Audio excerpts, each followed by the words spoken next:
Folks, and welcome back to another painting table update, and carrying on with the Hobbit theme. These featured last episode. These are the Black Shield Irish. They're TT Combat resin cast miniatures.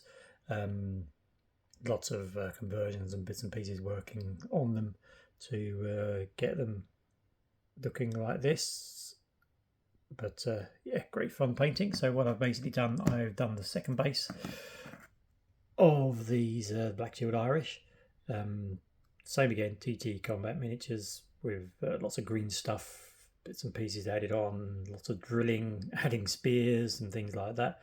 So green stuff hair, things like this to make it like that. So that's one of the factions. What they need is the leader, which I have completed. And again, TT Combat miniatures. Again, lots of conversions. The bagpipe player here had a tricon hat, various things like that. So I've cut it down and made a bit more green stuff hair. The guy here is classed as their barbarian adventurer. Again, I've cut him down a little bit more and basically took all the strapping off and things like that, so he's got his bare little tummy showing off his tattoos. Then this guy here, I haven't really changed much at all apart from painting him up. So that's the leader of the Black Shields. Ewan McCarran, I think his name is in the book. As you know, these are obviously based on Bernard Cornwell's Arthurian trilogy, which is a damn fine read if you want to get yourself into some interesting reading. So that's one of the factions done. These I've been painting away. These are the next faction. Well, actually, I've got one more to show you, but I'll show you these first as I've picked him up. These is going to be King Gundulus of the Silurian faction. So as I've done the basic painting, so it's going to be lots of inks and highlighting and stuff like that. So as you say, the three leaders, or the leaders will have like they will have three bases or three miniatures on their base. So the standard bearer, the drummer, again quite a bit of work. That's actually a leftover Napoleonic drum, giving it sort of a fur cover and giving the guy a he's going to focus. There you go. Giving him a green stuff cloak and things like that. So just the basic painting done now. And then moving on. This is one of the first characters. Familiar with the book. That's well, he's actually eventually Bishop Samson, but at the moment he's Brother Samson, who I'm sure you'll know is Derville, one of the main characters' nemesis. So that's, as I say, that's Brother Samson. He's going to be one of the characters. And then the last bit that I've been working on at the moment is these are the well, they're actually goats, but these are the heavy cavalry of Arthur.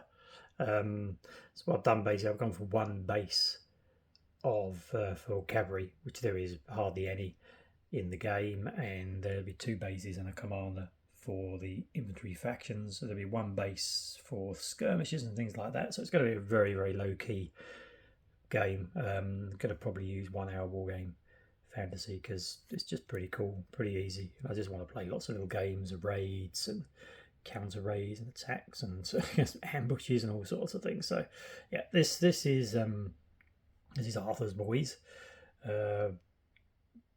Hobbits on goats, why not?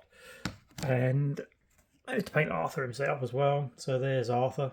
In the book, he's described as having a really shiny shield, shiny helmet with goose feather plumes, but I've given him a sort of, well, the figure came with a Roman style coned helmet. His white cloak and his black steed. Can't even pronounce the name, so I'm not even going to attempt. But yeah, that's my version of Arthur, and there's his trusted standard bearer, the standard of the bear, as depicted in the book itself. So yeah, that's Arthur. So that's that'll be Arthur and his knights there. That'll be the start of the Silurian army. And there's there's the other contingent of the Silurians. Or these are their horsemen, much more lighter horsemen. Again, on goats, why not? So, whoops, there you go. That's how I've got so far. Oh yeah, and these are all the Silurian, one of their units. Put them on a dark background. Yeah, leftover metal shields and things like that, but most of them are good enough to paint. I mean, they're nice little figures, I must admit. Nice, they're easy to work on. Green stuff adheres to them really well. Well, actually, one of Steve's top tips as we're here. Green stuff, as it normally comes in the raw state, but if you add plasticine, I would say probably a third plasticine to the green stuff, it becomes much more workable. It really doesn't stick either. Like I've had some real problems making things with green stuff in the past because it just sticks. I mean, you can use a little bit dab of water on what you're using, like the tools that I use. Like basically these things, clay model, things like that. But say if you add a little bit of plasticine to them, it doesn't stick at all, and it's much more pliable, much more workable as well. So yeah, Steve's top tip. Anyway, there you go. I'll leave it at that, and that's how we're going so far. So thanks as always for watching the video, and any questions, leave in the comments, and I will get back to you. And as always, bye for now.